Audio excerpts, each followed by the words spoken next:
Hi, Abraham. Thank you. I had a couple of questions on the tapes on virtual reality. I remember you saying on the tapes, if I understood them correctly, that that would be a wonderful tool to help us in our manifestations. And at one point, I thought I heard you say, if you could do that even, 30 seconds at a time, 3 times a day, in 30 days, you could see a lot of what you want being allowed into your life. And it seems like that was not a lot to ask. 30 seconds, 3 times a day, okay, breakfast, lunch, dinner. And yet I found that I was very resistant to doing it, and I'm trying to figure out why that is or what I can change about it. I mean, it's a pleasant thing, and yet... Well, let's talk about what virtual reality is and why it serves you. Virtual reality is just a happy daydream. Mm-hmm. It's just a daydream that causes you to be in the state of allowing. Okay. And the reason that we think that virtual reality, which is just picking in your mind a place and a time of day and a time of year, just sort of setting the scene almost like you're a movie director doing it. The reason that we encourage this process of virtual reality is because as you begin to play with it, it's easier to go to a dream that's pure than to take a current situation and turn it into something that is pure. It's easier to dream happiness than it is to imagine somebody you live in cleaning up their room. It's easier to dream abundance than to imagine getting out of debt. And so it's just an easier place to start. And because law of attraction is what it is, law of attraction and source and all that is responding to your vibration does not care how you got to that point of vibration. In other words, you could be remembering it or imagining it or observing it, but sometimes it's easier just to make it up. Right. So you say, well, I get all of that. I want to make it up. I even believe in the process and have even seen some value from it. So why don't I do it more? And we say, well, it might be that you've trained yourself to believe that good things should be longer in coming, or that good things should be harder work, or that it takes pain to have gain. In other words, you might have some dominant beliefs that you've been practicing for a while that you have to deactivate. But this is the thing that we most want you to hear. Whatever you've been activating is going to call you for a while. But as you deliberately activate other things, in time, those other things will start calling you. Mm-hmm. In other words, it is much easier for you to relax back into the natural vibration of well-being than it has been for you to gradually talk yourself out of the vibration of well-being. And that's the place you've come to, where you are finally deciding, all right, I've decided that I'm going to run my own show for a while. I've decided that I am going to be the creator of my own reality. I'm going to try to guide myself from the inside out. So then we say, all right, then we suggest that you get in touch with who is on the inside. And you say, well, how do I go about that? And we say, well, we would stop thoughts of a physical nature. If you really want to know, we'd try to quiet our mind. We would meditate and stop thought. And when you quiet your mind, watch what happens. So people set out to discover who's in there. And as they quiet their mind, which means they stop all thought, which means they stop resistant thought, they begin to feel lighter. They begin to feel better. Headaches begin to go away. They begin to laugh more. Their life begins to take on more of an aura of well-being all around. And the reason for that is, in that little bit of practice of non-thought, they have begun to practice the releasing of trained-in resistance, and it doesn't take very much of that before you gravitate back to your natural state of well-being. Mm-hmm. Now, we might ask you the same question, or any of you. Even though meditation is a proven method, even proven to you by most of you, to release resistance, do you do it on a rather regular basis? And many will say, no, I wait until I get into a bind to do it. Mm-hmm. There are a lot of tools that I use, but I don't use them on a regular basis. I use them just when I get into a place of stronger resistance. And we say, so hear what you're saying. I practice my normal resistance, and then I practice the releasing of resistance when it's really necessary. Well, that's a pretty good statement when you think about it, because what that's saying is, even though I've learned quite a bit of resistance along my physical trail, still I mostly thrive. We think it would be pretty cool if when you thought a negative thought, a roof tile would just fall on your head. Or when you think a negative thought, a tooth would just fall out.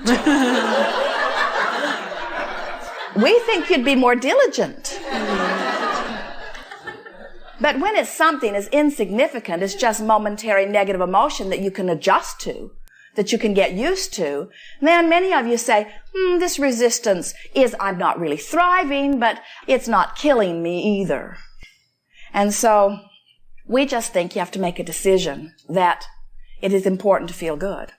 Right. And many of you are coming to that. Sometimes you make your strongest decision of how important it is to feel good when you feel at your very worst. You feel your very baddest. And we say, talk about doing something the hard way. Making a decision to feel good when you're feeling your very worst. That's like saying, I think I will dig a hole a mile deep and then I will climb out and then I will get on my journey. And we say, why not just get on your journey? And you say, there's something more virtuous about digging the hole first, don't you think? And you say, the public seems to like it more. When I overcome strong obstacles, I get more applause and more attention. And it's annoying to disconnected people when I'm tuned in, tapped in, turned on all the time. So I have to be a little human. And we say, we would give all of that up. We would give up every bit of resistance that we could in every moment.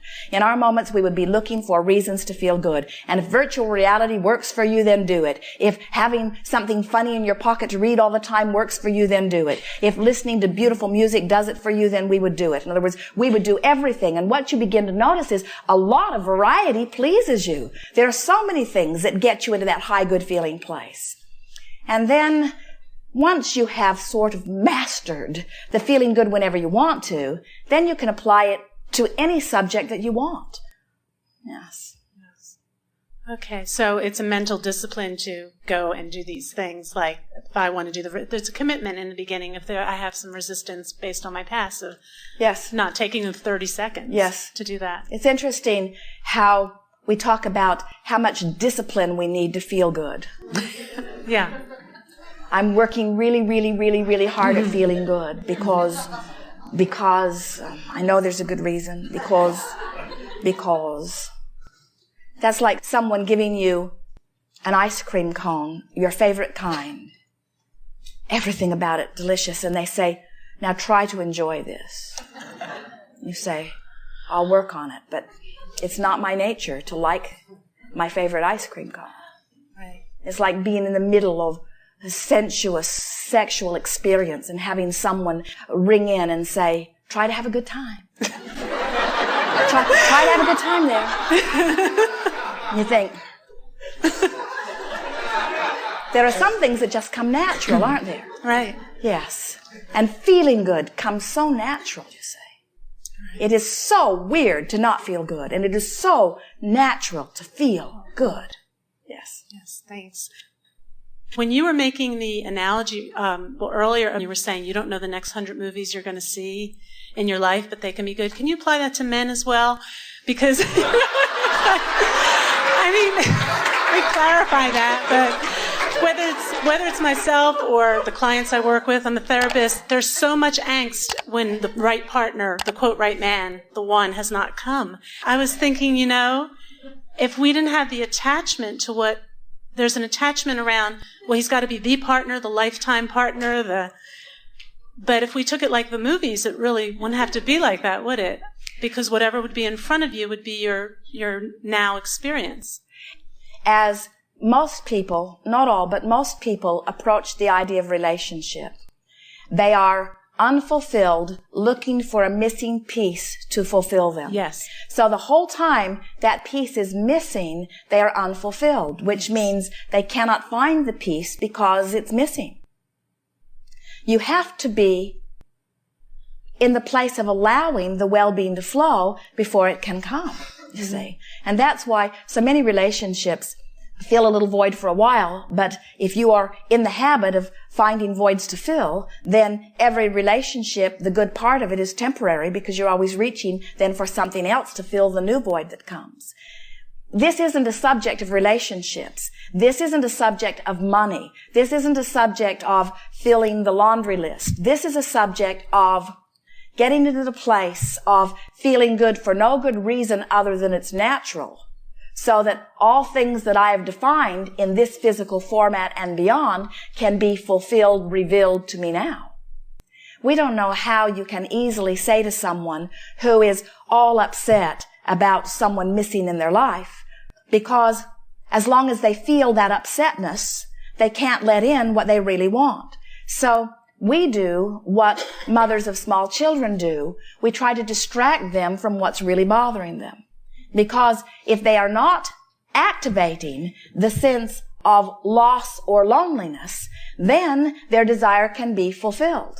And so then we would talk to them like this. As they say, oh, it's been so long, we would say, those words aren't getting you anywhere. And they would say, but they are true. Shouldn't I tell you like it is? And we say, only if you want more of what is. And they would say, well, I don't want more of what is. I don't want more absence of my mate. And so we say, well, then let's talk about something else. And they say, well, I don't really want to talk about anything else because this is the thing that matters the most to me. And we say, all right, then let's talk about what you really want. And they say, well, what I really want is something that I don't have. And we say, well, we shouldn't talk about what you have, we should talk about what you want. And they say, well, it's so painful to talk about what I want because it just reminds me of what I don't have. And we say, you are in this place where you cannot win. You're saying, I want this thing I do not have and do not have and do not have and do not have. Did I mention to you that I do not have this thing I want? I do not have this thing I want. And we say, well, how do you feel? And they say, I'm miserable because I do not have this thing I want. And we say, well, that will not get you to this thing you want. And they say, I know, can you please help me? And we say, yes, we can help you, but you've got to talk about what you do want. And they say, I can't talk about what I do want because when I talk about what I do want, it reminds me that I don't have what I do want. And we say, well, is there anything working in your life? And they say, yes. Yes. We say, would you like to talk about it? And they say, no, I need to talk with you about the things that are not working. And we say, therein lies your problem. When you talk constantly about the things that are not working, you do not amplify or escalate what does work.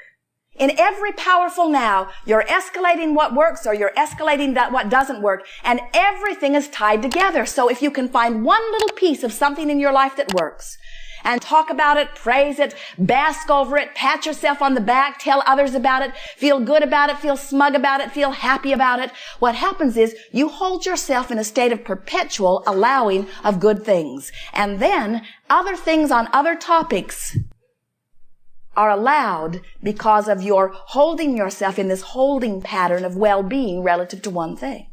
Yeah, I've experienced that, actually. Yes. My career started taking off when I got my attention off my career, when I was in a relationship. And relationships will take off when you get your attention off the relationship that isn't there. Sometimes you're at the place where you can start thinking about the relationship, and thinking about the relationship is life-giving. It's delicious. It's lovely. It gives you goosebumps. And so under those conditions, don't think about something else. Think about that. But use the wisdom that comes with your emotions to know whether the thought that you're thinking is allowing what you want or whether it's disallowing. You can tell. It's not hard to tell. Good feels good, and resisting good does not feel good. You can always tell. Okay. And if you're not sure, just keep doing whatever you're doing, and pretty soon you'll be able to tell. Right. Because whatever direction you're going is going to become more and more and more. Right. We think that sometimes what happens is that most of you are not using your power of focus. And part of that is because of the diversity of your life, because of the fast moving of your life, because of the variety of your life. And so you cannot actually stay on one subject only for a long period of time. But if you will pick a subject that pleases you and use it to really make yourself feel good as much as you can, you'll begin to feel the momentum of all of that. When you achieve a certain vibrational level relative to one subject, that's the vibration that's activated within you, which means every subject that's going to come to you has to meet you at that level. Okay. So it is not possible to feel lucky in love without enhancing your financial fortune as well, unless you keep beating the drum of the financial problems, you see. Mm-hmm. So getting a little happy about one thing serves you in a lot of things, just like getting a little unhappy about one thing is detrimental relative to a lot of things. So let's not make it complicated. Let's just say, find something to get happy about and focus on it. Focus on it. Okay. Focus on it. Yeah. Okay. Thank you. Yes, indeed.